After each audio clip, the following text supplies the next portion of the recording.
I can report to the American people and to the world that the United States has conducted an operation that killed Osama bin Laden, the leader of al-Qaeda, and a terrorist who's responsible for the murder of thousands of innocent men, women, and children. It has been 10 years since the world was notified of the death of Osama bin Laden. The announcement came almost a decade after he was named the most wanted man in the world for his role in plotting the 9/11 attacks. The former head of al-Qaeda went into hiding following September 11, 2001. From that point, he was only seen via taped messages released by the terror network. U.S. intelligence agencies narrowed down bin Laden's location to a fortified compound in northern Pakistan. During a covert nighttime operation, a small group of elite Navy SEALs, known as SEAL Team 6, entered the hideout and killed him. Joining me now for more on this is Thomas Joscelyn. He is a senior fellow and senior editor of the Foundation for Defense of Democracy's Long War Journal.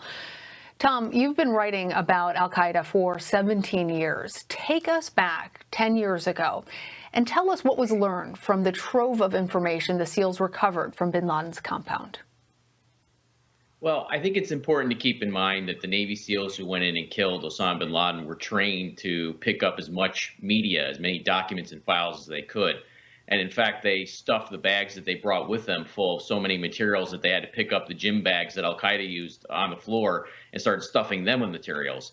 And what they brought back with them, U.S. intelligence officials learned, was basically the most significant treasure trove of intelligence on al-Qaeda that the U.S. government had probably ever received, at least up until that point.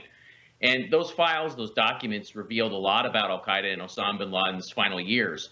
You know, prior to bin Laden's death, a lot of people in the U.S. intelligence community assumed that he was just a spiritual figurehead who was basically out of the day-to-day management of al-Qaeda's affairs. The captured files and documents show quite the opposite, that in fact, not only was he managing an international network of terrorists and insurgents, but in fact, he was, in some cases, micromanaging them. So this is a guy who, even though he was the most wanted terrorist on the planet for a decade and hunted by U.S. and its allies, was actually in regular contact with people all across Africa and the Middle East and South Asia.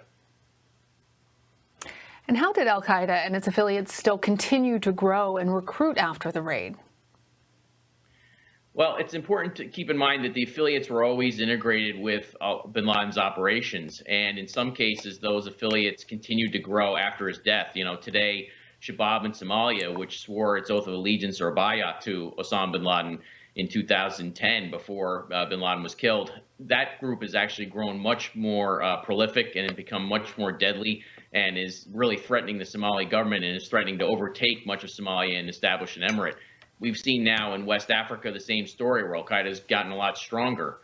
Yemen, they've faced setbacks, but they're still pretty much in the fight. And in Syria, they've faced setbacks as well. And of course, in Iraq, ISIS grew out of al-Qaeda and really betrayed bin Laden's legacy in some ways.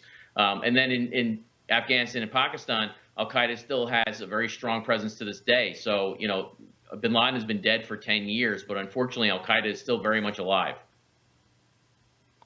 You mentioned ISIS and the rise of other terrorist groups, in some cases affiliated with al-Qaeda and in other cases branching off independently. How has the landscape of terror threats changed from 10 years ago? Well, you know, the rise of ISIS in 2013, 2014 certainly cut into al-Qaeda's market share across the board. Up until that point in time, al-Qaeda really was the dominant player across the Salafi jihadi world, and ISIS cut into that market quite a bit. However, al-Qaeda survived the ISIS challenge, and most of the so-called affiliates that are loyal to al-Qaeda senior leadership remain loyal to this day. So, in fact, Ayman al-Zawahiri, who was the right-hand man to Osama bin Laden and his successor as al-Qaeda emir, still commands the loyalty of thousands, if not tens of thousands of fighters across several countries. So al-Qaeda still is a very prolific insurgency organization that commits acts of violence on a day-to-day basis. And they have maintained a degree of cohesion even with the challenges posed by the rise of ISIS and a prolific counterterrorism campaign waged by the U.S. and its allies. This is an organization, you know, that was founded in 1988, and here we are in 2021, and it's still very much alive. Well, based on the intelligence that we have, what do we know about al-Qaeda's likeliest targets in present terms?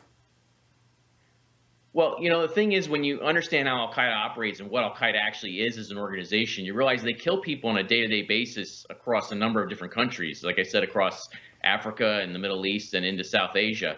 The question really is, what's their intent and capability to strike again, once again in the West?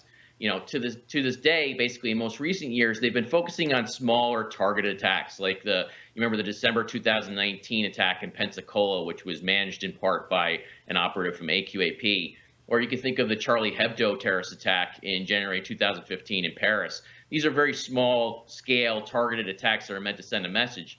The question is, will Al Qaeda attempt something bigger or larger? And in that case, will they be able to be successful? Because obviously, the defenses that we have today are much greater than they were on 9/11. But if they tried something bigger again, what would they try? What would they go after? And it's likely they'd go after something like the civilian transportation. They've considered high-profile assassinations. They've considered bigger plots, even targeting Pakistani frigates. There's all sorts of targets they could have in mind to go after. The one thing I would keep an eye out for is that the last plot that we know that Osama bin Laden personally oversaw was to try and execute Mumbai-style attacks across Europe. And those attacks were thwarted, of course, but that was something that Al Qaeda's had in mind for a long time. I also want to ask you about present-day Afghanistan. The Biden administration is fully withdrawing our nation's forces from Afghanistan after 20 years, which is, as you know, America's longest war. What is al-Qaeda's operational status in Afghanistan, and what do you anticipate will be the near-term effects of withdrawal? Well, the U.S. government has maintained for years that Al Qaeda only has a small, sort of minimal presence in Afghanistan. And part of what we've done along with Journal, my colleague Bill Roggio and I, is document why that's wrong. That, Al Qaeda is operating throughout much of Afghanistan to this day. It maintains a very close relationship with the Taliban and senior leadership.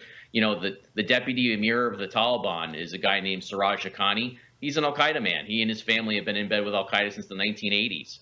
And Al Qaeda is very much integrated into the Taliban's insurgency against the Afghan government. So I think that as the Taliban has further successes on the battlefield, this will obviously benefit Al Qaeda, because despite the fact that the State Department and the Trump and then the Biden administrations have tried to say that this agreement with the Taliban will lead the Taliban to break with Al Qaeda, there's no evidence of that to this day, none. In fact, the Taliban has refused to even acknowledge that Al Qaeda is there, let alone break with them. So, this is something that as the U.S. withdraws, we expect that Al Qaeda will begin to sort of start announcing their presence in Afghanistan more once again. Thomas Joscelyn, thank you for your insights.